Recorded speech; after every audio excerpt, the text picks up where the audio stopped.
Although before we get started, there are some prerequisites. We need plan drawings, preferably CAD files.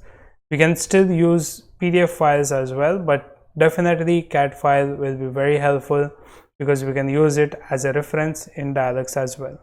We need the luminary manufacturer, especially their IS files or plugins, which is like a DIALux plugin, which will have more details of the shape of the luminaire, the layout of the luminaire. So IS file or LDT file has less data compared to plugins.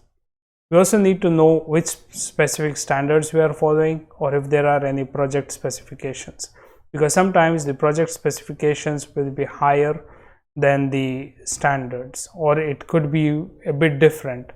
So understanding what standard we are following, whether it's American, European, German standard, or understanding if there is any project specifications will be very helpful for you to not have revisions in the future to make accurate designs from the get-go. For our example, we will be following the British standard.